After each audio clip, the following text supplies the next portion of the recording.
Welcome everybody to Mark Bajerski Let's Chat. Look who we have today. Some of you will already know this beautiful lady. Some of you won't. This is Jenny Moore, pure energy healer, and much more than that. And today we're going to talk about energy healing, about her path, her experience. We could be talking a lot more, but we've decided that we're going to leave that for another day, which will be on Rumble. So we have to keep this nice and sweet, Jenny. We've got to just be flowery and fluffy, and no talking about too much about medical stuff, because I really can't afford to lose this channel, and they say I'm on my last strike.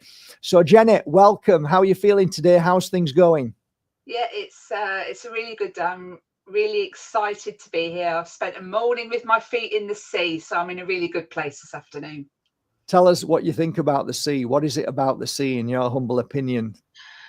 The sea for me, I always remember my training with you overlooking the academy, and it always feels like a magnet to me, where that'd be my dream, to have a studio overlooking the sea. It feels like it comes in and then takes away everything that no longer serves you. And it's really my happy place. I feel very peaceful, calm.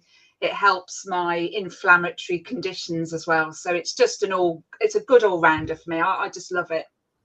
Brilliant. Absolutely agree wholeheartedly.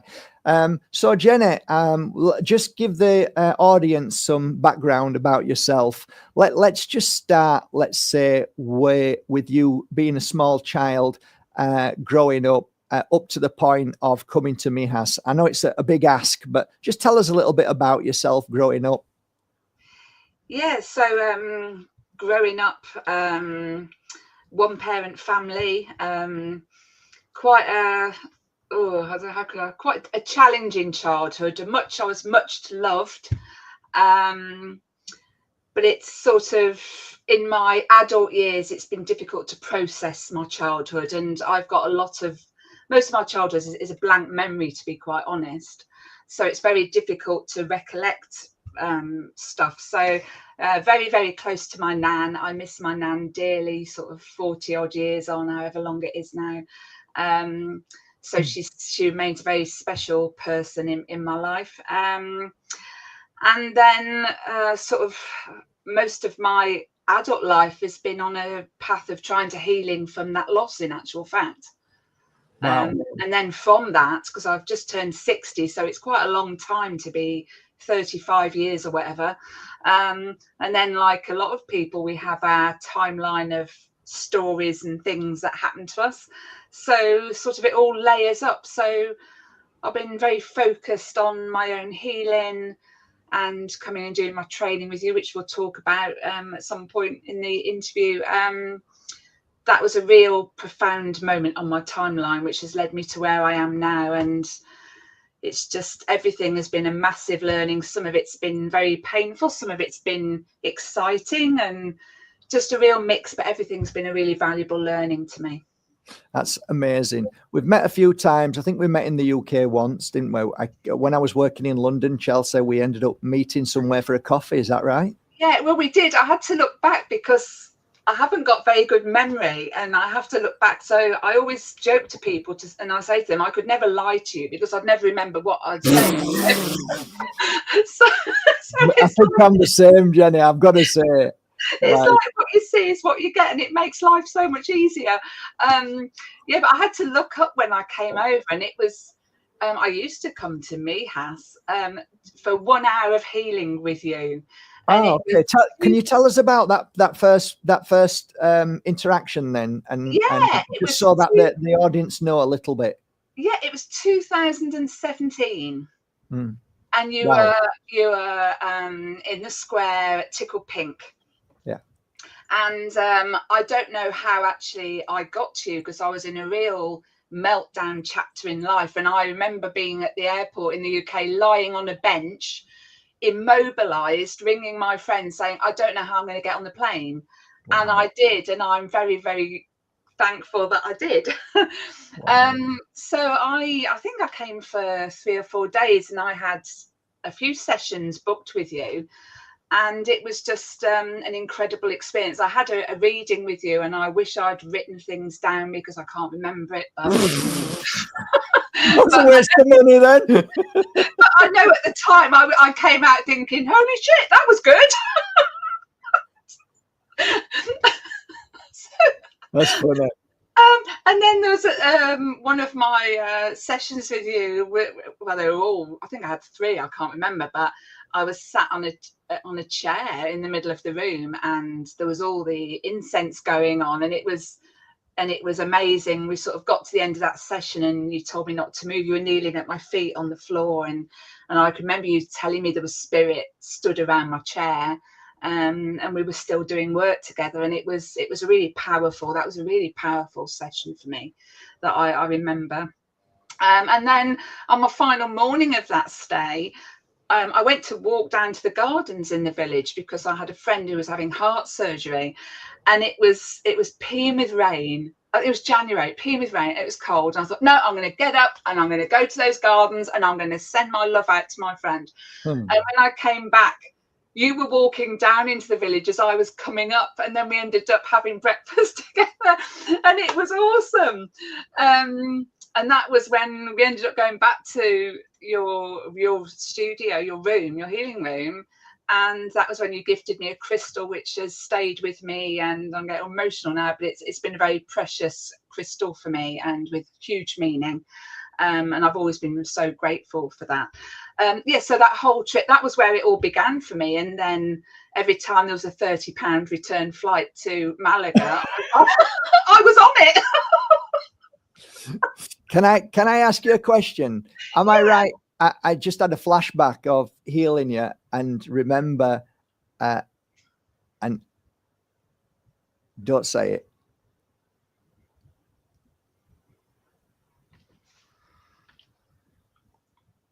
Aqua Aura. Yeah. It was. Not a bad memory every now and again when I try and tune into it. I try and tune into that. Wow. Okay. Brilliant. So from coming to have healings and reading, you somehow decided that you wanted to pursue a journey of healing. But can I ask you, were you a healer before that, Jenny?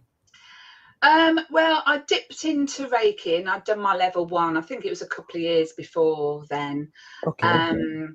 And then I went on a path of endless campaign work, and it reached a point where I thought, I can't do this anymore. And what can I do? Because it's in me. I have to make a difference. That's why I'm here, and it's my purpose. And so I thought, I'm going to revisit my Reiki journey. Yeah. So I did my level 2, and then I think a week later I was on the plane to the academy. So you'd done Reiki 2, and then what? You were just excited about doing more. Is that what you felt? Well, no. What it was, I needed in the UK. I needed my Reiki 2 for my insurance purposes to be able to work. But because of my experience of coming to you as a client, that's really where my heart is. Right. So I did my Reiki 2 so I can say, I can actually officially practice now. And then I just couldn't wait to come over, because when I first met you, you didn't have the academy. So it was like, oh, this is just working out just amazing. And I was really, really nervous, but it was the best. It was the best time in that room that you're in now. And I've got very special memories of those moments. Yeah, me too. There's nothing more beautiful than interaction, one-to-one. Or how many was actually in the course when you were here? I'm not sure if it was. I don't know if it was another 4. I think. So there was 5 altogether. Yeah, it might have been 5 or 6 of us. I can't remember now. Well, for the people that are listening, could you, who don't even know what it was like, what how did it start and what did it feel like? Can you take them through a few days of it was 4 days or was it 3 days? I think it was 4. It was 4. So from memory, the first day, I think you were talking about, you had all the crystals on the table and you were talking about the different colours. and you gave us all a really nice glittery notepad, and I was so engrossed in what you were saying, I ended up not writing things down. I think I've still got it in my cupboard, and I think there's one page of writing in that book. Wow. But I was so engrossed in what you were saying, all about the colours, and giving us a little bit of an overview of how the days were going to run, but it wasn't like a rigid structure, and it felt because I was really, really nervous, and I just felt so at ease. Once we'd done that first bit, I'm just thinking this is great, and everybody was lovely. And I've always been very much one for human contact and interaction rather than digital stuff. So I'm just so glad I did my training at that time when you were doing it there. So we did that, and then from memory, I think you normally used to put a call out on social media when you got a course on saying, "Does anybody want a session today? Because I have students." And I remember thinking, I better not swear now, I better not swear because it might go. But I did. I thought, oh God. And then you just left us to like do these appointments, and we were in pairs. And then somebody would just come, and you'd welcome them in and have them on the couch, and you just disappeared into the back. And I'm thinking, oh my God. But at the end, which we'll get to, I then totally understood at the end. But at the time, I'm thinking, I've paid all this money for this. I thought, I've paid all the money for this freaking course, and you've pissed off in the back of the stuff.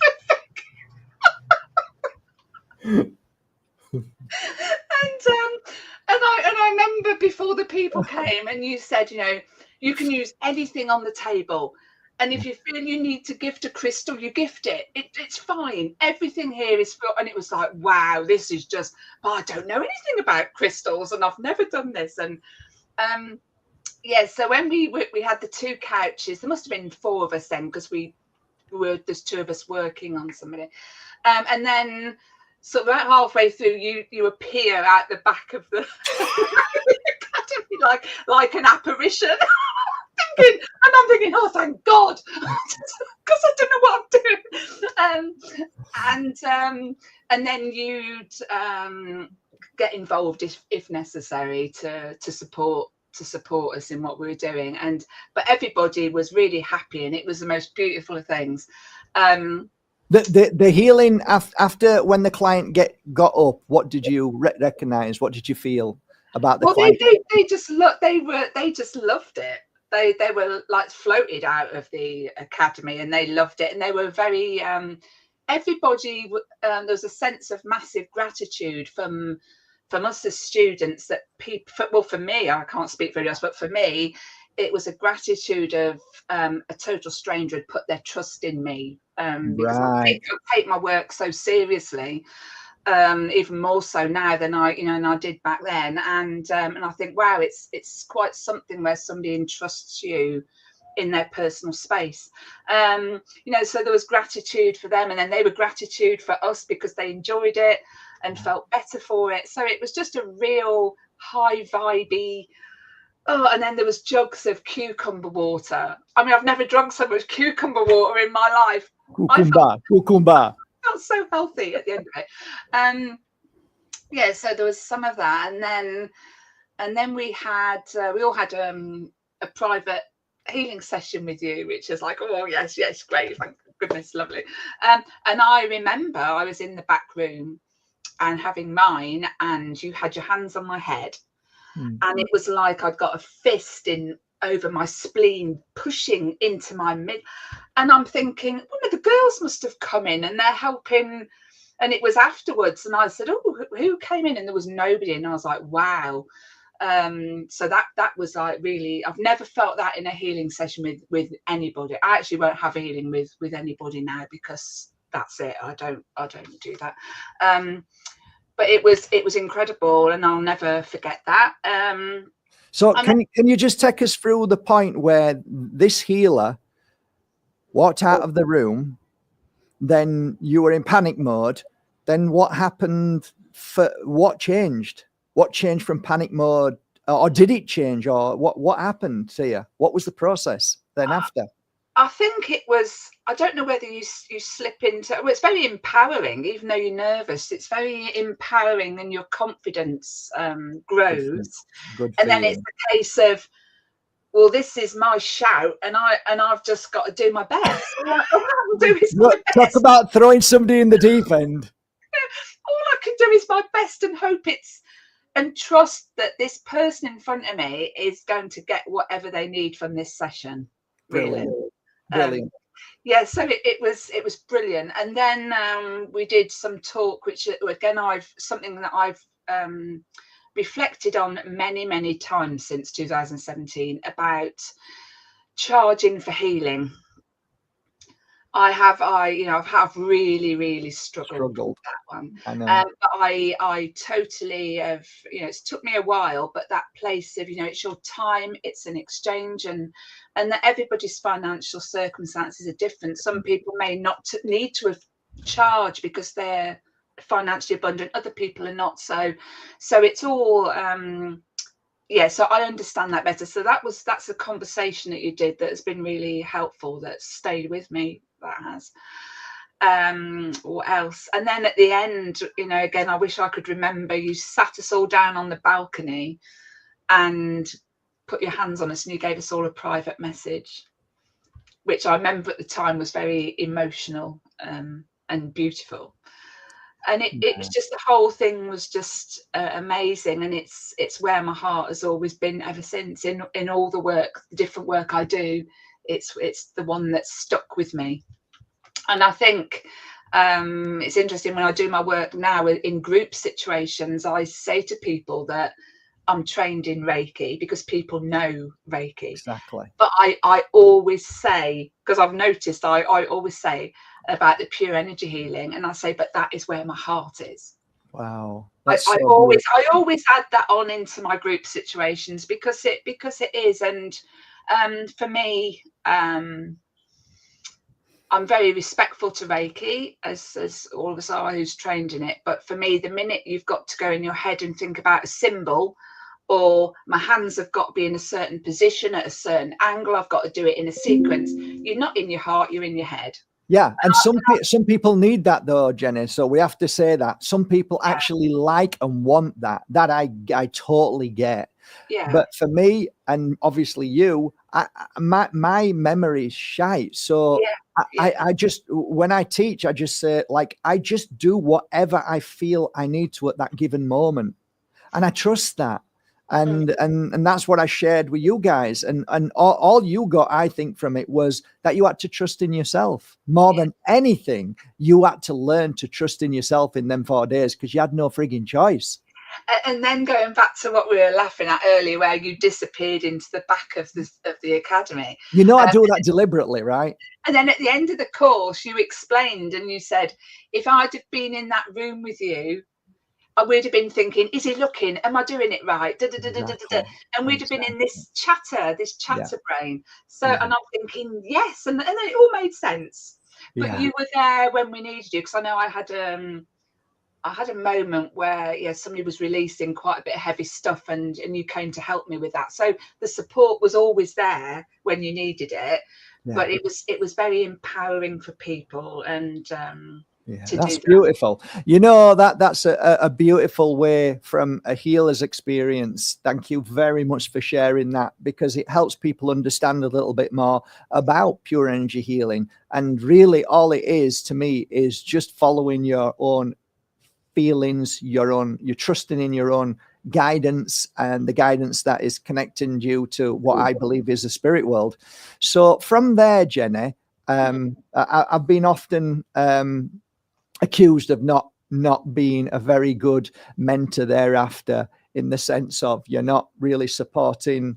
You've mentioned it sometimes as well. Lots of people have.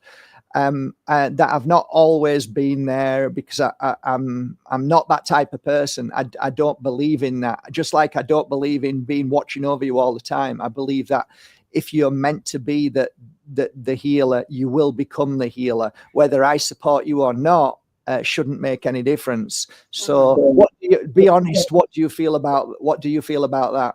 I know you can't be anything else, because you're a very honest person. Yeah. Yeah, I've missed that presence. I've missed it. I think because I knew you in the days when people were going for the meetup training, and then it all went, because of circumstances over recent years, everything went online, and I've had a bit of a sadness about that, if I'm going to be honest. No, be honest, be honest. So, Yeah. and I think as well, because working as I do, it's I'm seeing so many people who are performing in their work. Right. And I don't know how to word this. A lot of showmanship, and that's why I see a lot of people who aren't doing the work on themselves. I'm digressing a bit here, but there's a reason, I think, and that's why I'm so selective on who I would allow to work on me, and that's why I don't. And so I miss the fact that you're working, because I would trust you completely to do that for me.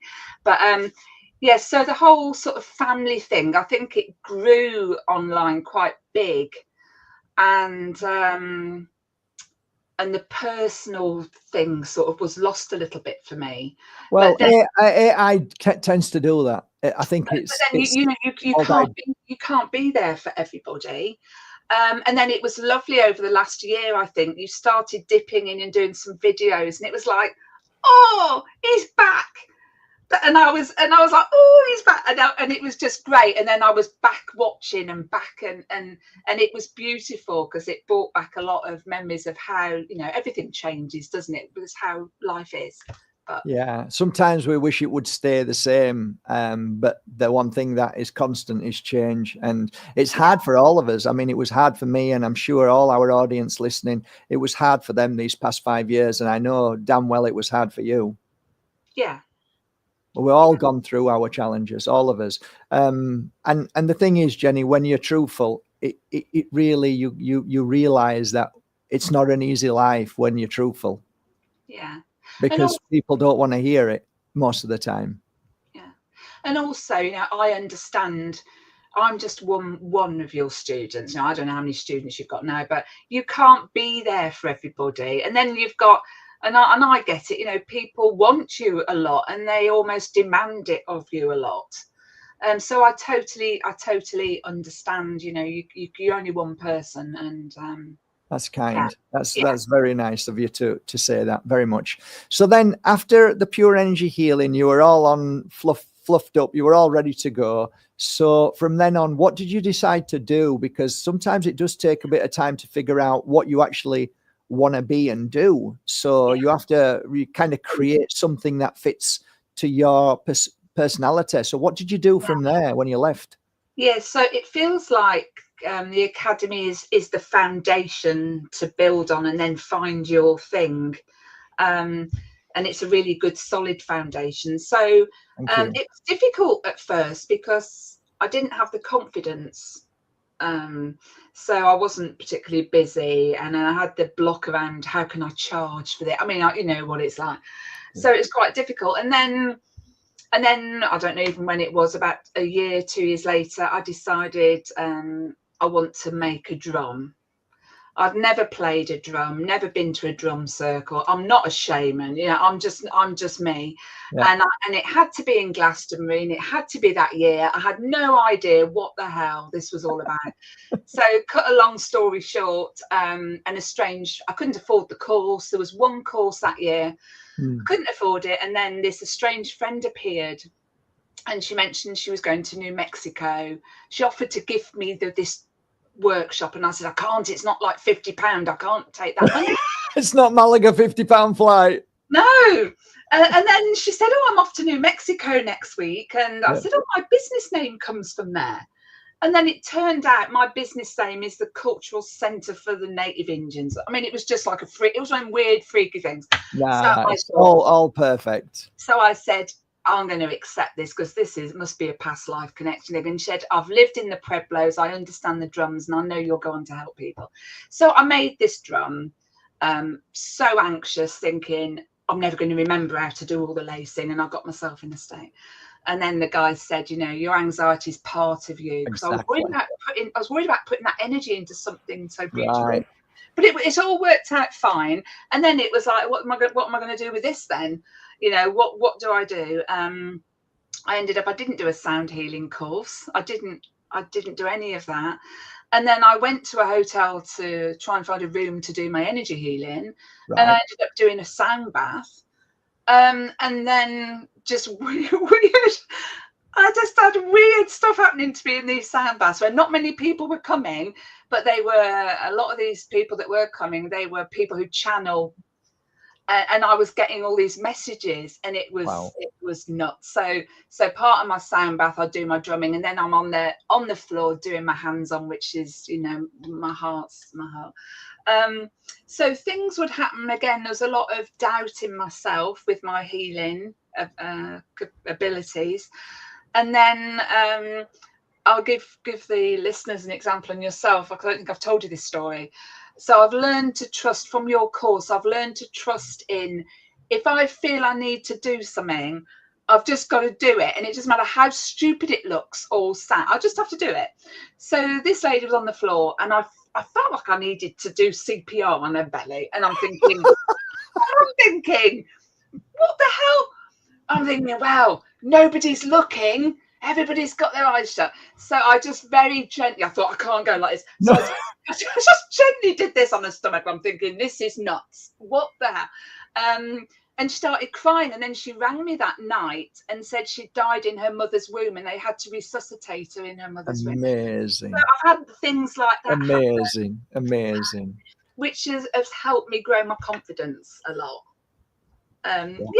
Trusting that what the hell am I doing business, just trusting that when you take away that I'm not saying what the hell am I doing, I'm just frigging doing it. And that is really the difference between somebody seeing you as a confident healer to somebody not seeing you as a confident healer, and also yourself sees you as a confident healer because you are no longer in the fear, but you're just in the trust. Such a big lesson for all of us to understand that in life. So I've had a few things like that happen, and then I started again doing strange things in my sessions where I'm like moving over people's bodies like this. I'm thinking, I don't know what this is about, but hey, we'll just go with this. Well, that's moving. You're just moving energy. You're shifting it and you're giving it. But there's a lot of shifting work going on there. You can sometimes see it with other healers doing things. The pranic healers do it from over the other end of a room. So it really is. I remember once being with Mike Robinson, and I asked him to come to one of our circle nights. And I said to Mike, come down. And I knew he was here. I said, come down and do some work. And I remember him saying to everybody, stand up. And he stood everybody up. He says, I'm going to push you forward with my energy. So I'm laughing, right? And he went like that. And then everybody kind of fell back. And I'm like, okay, so this is pretty awesome, because them people there wouldn't move. If I know them people there, they're skeptical, they won't move. And they all went, Jesus, what happened just then? And like, you know, it's so incredible when you have certain gifts, and every one of us has a different gift. I've tried that, and it just doesn't work with me. But what works with me is understanding, feeling energy around a client. And, you know, that touch, what you said, where you went there, I've done that before slightly on a client too, but never had that outcome. Mine was a different outcome. Apparently, when I did that and pushed down slightly, because I felt the need to push down, she felt a severe pain, right? She never even felt a pain in her stomach. But when I pushed down, she felt a severe pain. And then she got up and she says, that's weird. She says, I've got a pain here. And I'm like, okay, well, maybe you should just go and check it out. Just go to your hospital, see your doctor, and just see if there's anything there. And she found out there was something there, and they had to cut it out. And she was so thankful that she didn't even realize until I just touched her that she felt that pain. And then, you know, the hospital said, we're so glad you came, because now we can clear that up. And it was done. Sometimes healers can do things that like are incredible that people have no idea. But I was speaking to somebody yesterday with regards to you know, you were talking about pricing and stuff, and even to this day, I still struggle with pricing, and I still struggle with money, and and people having to pay for things, and then this lovely lady who I speak to sometimes on the internet, she said, "You know what, Mark, you need to stop this." And I'm like, "Why?" She said, let me tell you something. This guy who is a mainstream medicine guy, for 1 hour for a consultation charges $750. So just stop." She said. I'm like, you know what? I should just stop. But, you know, for me, with regards to when I first started with the money thing, mine was so beautiful because mine was a little tin.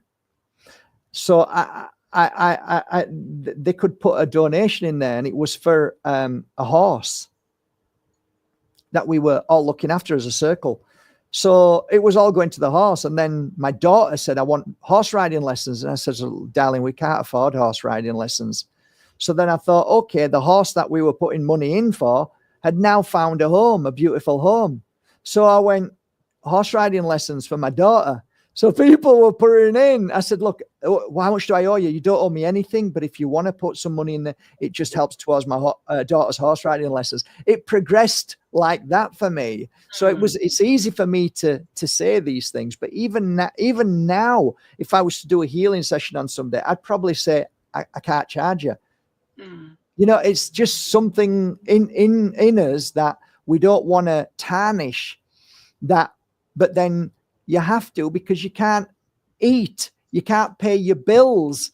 I either do this or I go and work full time like you did for companies that basically send you crazy, doing things that you want to help, and then you end up in crazy land, and then you become a little bit ill and not well. So for me, you know, charging has to be if you want to do this work, or else you work full time, you enjoy the work full time, you come home and you do it on a night time or on a weekend if you want. But the choice is always yours, right? Yeah. So, okay, right. From there, then, let me just ask you a couple of questions. Did you experience any skepticism from others, or even yourself, when you started? Yeah, not from myself, but I've right up to very recently, I'm having my work criticised. How did you cope with that? I'm just holding on to my, you know, my truth. And, you know, I've moved into massage as well now because of the movement.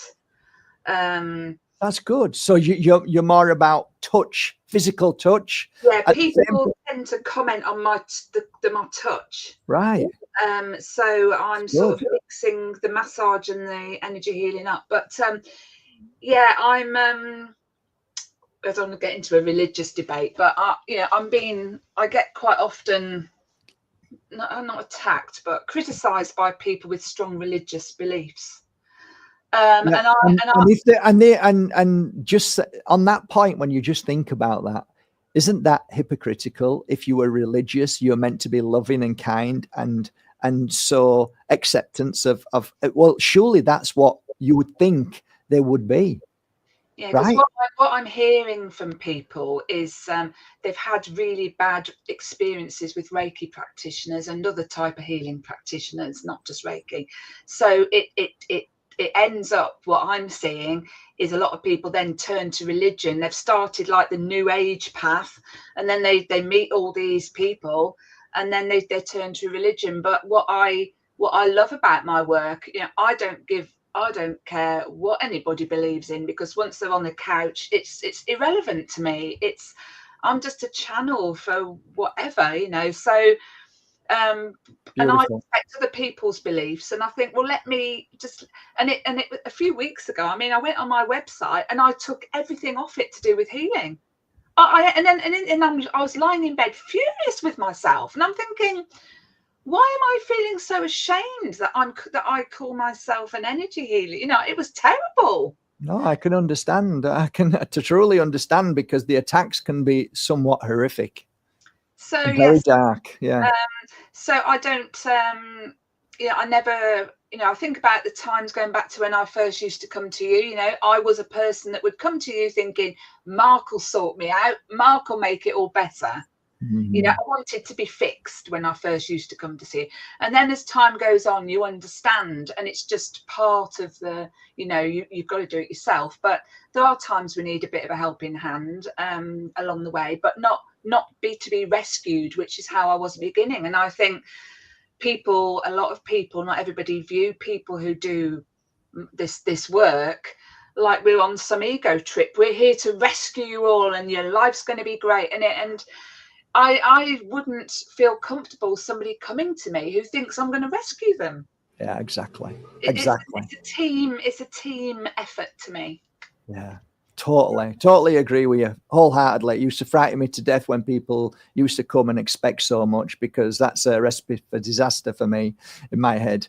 So yeah, so very good. So what type of energy healing do you actually practice now? So you've mentioned that you do massage, and then you add your energy healing as well. So if somebody was to come to you now, if somebody was to ring you up and say, I heard you on Mark's show, I want a session with you, how would you then? I'm a pure energy healer. Okay.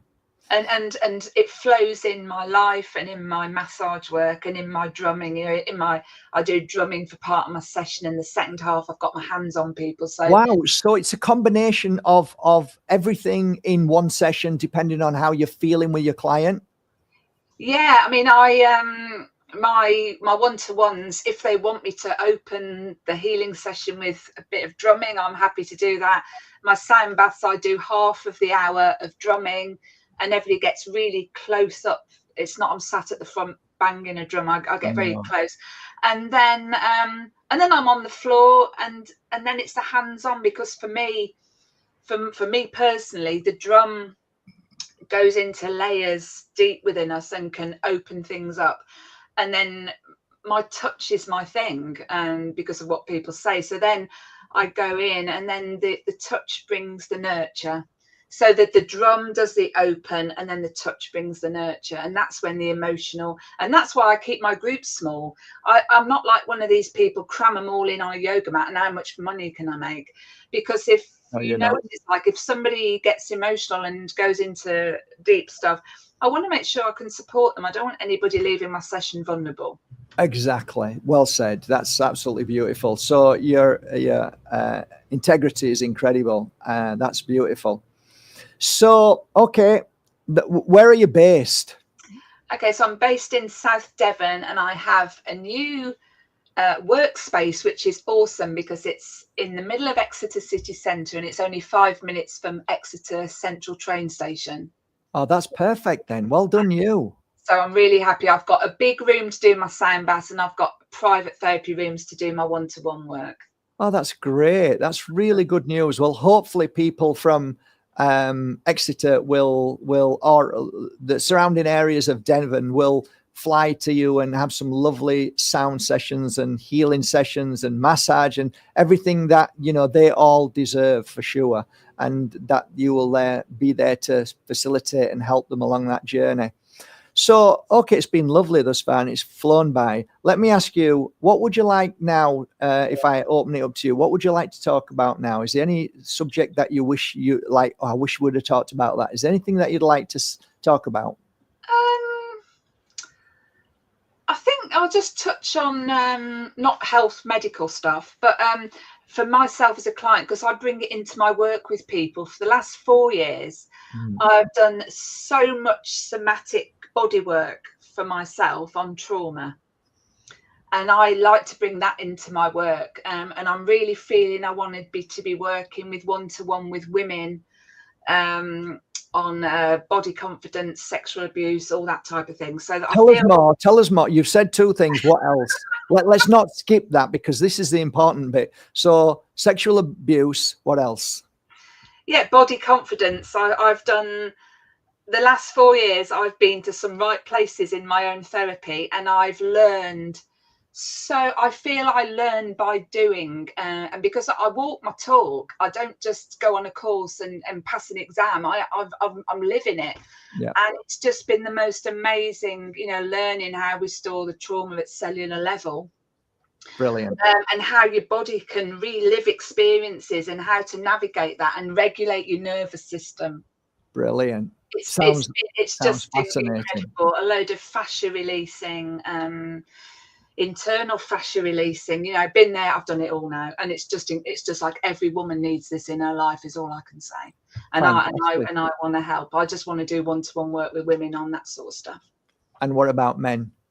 Yeah, so the men, I'm doing my energy healing. I don't do the massage for men because what I've found is, because I've got this autoimmune thing going on, I haven't got a lot of physical strength, and I find their bodies are too dense, but I can do the somatic work and the energy healing work. Brilliant. Know your energy is so important. Yeah, and I do my sound baths for Men's Mental Health Project as well.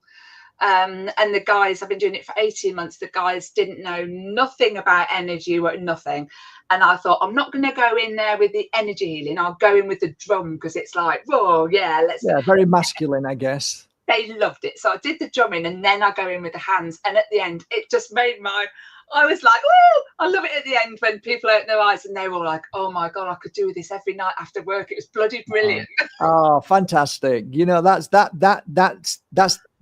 That's everything. That message, like I could have this every night, I could do this every night. That tells you that you've done a good job. It tells you that you've touched in a way that, words can't really express that. You have to feel it when they say it. It's not just words. You can feel it from them, can't you? It's like something special happened here, and it's not like ego. It's just, when something beautiful has happened. And well done for facilitating and doing that. That's brilliant. So where would you, if you could see your future and you could create it in the sense of what would be the perfect day for you now, if you could create that day or even that week, what would you look for? What would you aim for? What are you aiming for? What in for my work, for what I'm doing? Yeah. I mean, I would love my own place. I still long for my own place to have, because I find it quite difficult sharing spaces where other people. I like my own space. I understand that. I think everybody could agree with that. But the cost of it and everything. But I don't want to be. I don't want like full clinics and just bashing people out on like, oh yeah, I've got 10 minutes for the next one, because I couldn't physically and energetically do it. So I have to pace myself. So it's not. I want to be able to enjoy what I do. It isn't just. Well, so many healers lose that, and then it becomes basically about money. That is a huge issue. Issue with a lot of healers these days, and the fact that more and more people are desiring more wealth and stuff. So you do find that. I try to have roughly half an hour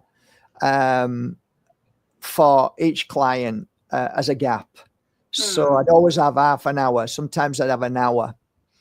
And I tried to have the hour, but it was normally about half an hour. So I'd always knew that after the session, they could just relax for 10, 15 minutes, give them a cuddle, they'd go, and I'd have 10 minutes to cleanse the place.